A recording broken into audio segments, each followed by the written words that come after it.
Welcome to kitchen queen. ஒரு cup கோதுமை மாவும் 2 வாழைப்பழமும் இருந்ததுன்னா இந்த ஸ்நாக்ஸை நம்ம ஈவினிங் பசங்களுக்கு ஈஸியாக செஞ்சு கொடுத்துடலாம். இது எப்படி செய்யறதுன்றதை இந்த வீடியோவை நீங்கள் ஃபுல்லாக ஸ்கிப் பண்ணாமல் பார்த்தீங்கன்னா புரியும். வாங்க இப்போ வீடியோக்குள்ளே போகலாம். இப்போ நான் 2 செவ்வாழை பழம் எடுத்திருக்கேன், நல்லா பழுத்த பழமாக. அதை உரிச்சு கட் பண்ணி வச்சுக்கலாம். நீங்கள் எந்த பழம்னாலும் எடுத்துக்கலாம், ஆனால் கொஞ்சம் ஸ்வீட்டாக இருக்க பழமாக எடுத்துக்கிட்டிங்கன்னா இந்த ஸ்நாக் நல்லா டேஸ்ட்டாக இருக்கும். நீங்கள் நேந்திரம் பழம், பச்சை பழம் எதுனாலும் எடுத்துக்கலாம். இந்த மாதிரி நல்லா கட் பண்ணி வச்சுக்கலாம். இப்போ ஒரு மிக்சிங் பவுலில் 1 கப் அளவு கோதுமை மாவு சேர்த்துக்கலாம். இது ஒரு 150 கிராம் கோதுமை மாவு. கொஞ்சமாக உப்பு சேர்த்துட்டு நல்லா கலந்து விட்டுட்டு நம்ம சப்பாத்திக்கு மாவு பிசைவோம் இல்லைங்களா, அந்த மாதிரி தண்ணி தெளித்து நல்லா பிசைஞ்சு எடுத்துக்கலாம். ரொம்ப தண்ணியாக சாஃப்டாலாம் பிசைஞ்சிக்காதீங்க, ஓரளவுக்கு கொஞ்சம் கெட்டியாக பிசைஞ்சு வச்சுக்கோங்க. பாருங்கள், இந்த மாதிரி நல்லா பிசைஞ்சிட்டு மேலே 1 ஸ்பூன் எண்ணெய் ஊற்றி தடவி மூடி வச்சுக்கலாம். அதுக்குள்ளே நம்ம இது உள்ளே வைக்கிறதுக்கு உண்டான ஸ்டஃபிங்கை ரெடி பண்ணிக்கலாம். பேனில் 1 ஸ்பூன் அளவு நெய் ஊற்றிக்கலாம். நெய் ஊற்றிட்டு நம்ம கட் பண்ணி வச்சுருந்தோம் இல்லைங்களா வாழைப்பழம், அதை சேர்த்துக்கலாம்.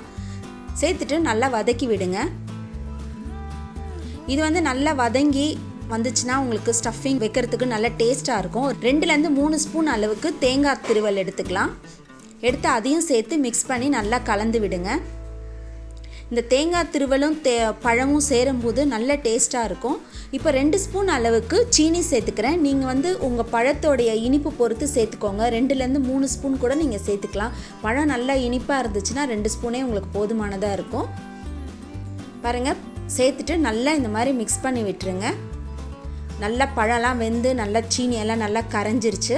இப்போ ஸ்டவ் ஆஃப் பண்ணிக்கலாம். இந்த ஸ்டஃபிங் நல்லா சூடு ஆறணும். இப்போ நம்ம கலந்து வச்சுருக்க இந்த மாவை இந்த மாதிரி சப்பாத்திக்கு மாதிரி 2 உருண்டையாக நான் தனித்தனியாக பிரிச்சுட்டேன். இப்போ நம்ம சப்பாத்தி உருட்டுற மாதிரி உருட்டிக்கலாம். ரொம்ப மெலிசாக உருட்டாதீங்க, ஏன்னா நம்ம ஸ்டஃபிங் உள்ளே வச்சு மடக்கும் போது அது பிஞ்சிட்டு வந்துடும். அதனால் ஓரளவுக்கு கொஞ்சம் திக்காக நீங்கள் இதை விரிச்சிக்கலாம். நல்லா மாவு தடவிட்டு உருண்டையை நல்லா சப்பாத்திக்கு திரட்டுற மாதிரி நல்லா திரட்டி எடுத்துக்கோங்க. ரொம்ப மெலிசாக திரட்ட வேண்டாம். பாருங்கள், இந்த மாதிரி திரட்டி எடுத்துக்கலாம். இப்போது இதில் நம்ம செஞ்சு வச்சுருந்த அந்த ஸ்டஃபிங்கை ஃபுல்லாக எல்லா பக்கமும் படுற மாதிரி ஸ்ப்ரெட் பண்ணி விட்டுக்கலாம். ரொம்ப நிறையாவும் வச்சிங்கன்னா உங்களுக்கு மடிக்கும்போது கஷ்டமாக இருக்கும். அதனால் பார்த்து நீங்கள் கரெக்டாக வச்சுக்கோங்க. எல்லா பக்கமும் நல்லா ஸ்ப்ரெட் பண்ணி விட்டுக்கோங்க. ஃபுல்லாக எல்லா பக்கமும் படுற மாதிரி நல்லா ஸ்ப்ரெட் பண்ணி விட்டுக்கோங்க. பண்ணிவிட்டு இப்போ நம்ம இதில் மடிக்கிறதுல தாங்க இருக்குது. இது ரொம்ப பொறுமையாக நீங்கள் மடிச்சிங்கன்னா கரெக்டாக வந்துடும். இந்த மாதிரி ஃபஸ்ட்டு இந்த மாதிரி சின்னதாக அப்படியே சுருட்டிகிட்டே வாங்க. நீங்கள் ரொம்ப ஈஸியாக வந்துடும். இது கஷ்டம்லாம் கிடையாது. இந்த மாதிரி உருட்டிகிட்டே வந்தீங்கன்னா அது ஈஸியாக இந்த மாதிரி உருட்டி வந்துடும். கொஞ்சம் அப்படியே கை வச்சு கொஞ்சம் அதை எக்ஸ்பேண்ட் பண்ணி விட்டுருங்க. நல்லா தேய்ச்சி விட்டுட்டிங்கன்னா அது நல்லா கரெக்டாக போய் ஒட்டிட்டு உங்களுக்கு வெளியே வராது.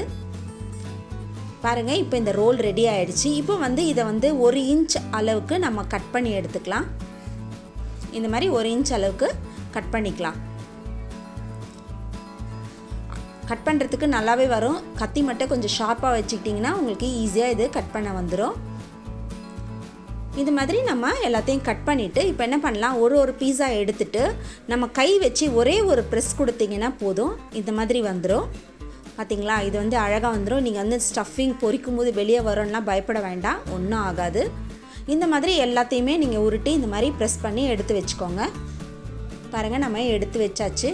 இப்போ கடாயில் எண்ணெய் ஊற்றி, எண்ணெய் ரொம்ப நிறையெல்லாம் ஊற்றணும்னு கிடையாது. கொஞ்சமாக எண்ணெய் ஊற்றி நீங்கள் ஃப்ரை பண்ணாலே போதும். இல்லை உங்களுக்கு இவ்வளோ எண்ணெய் கூட வேண்டான்னா நீங்கள் 1 ஸ்பூன் அளவுக்கு நெய் ஊற்றி கூட நீங்கள் தவா ஃப்ரை பண்ணி கூட எடுத்துக்கலாம், நல்லாயிருக்கும்.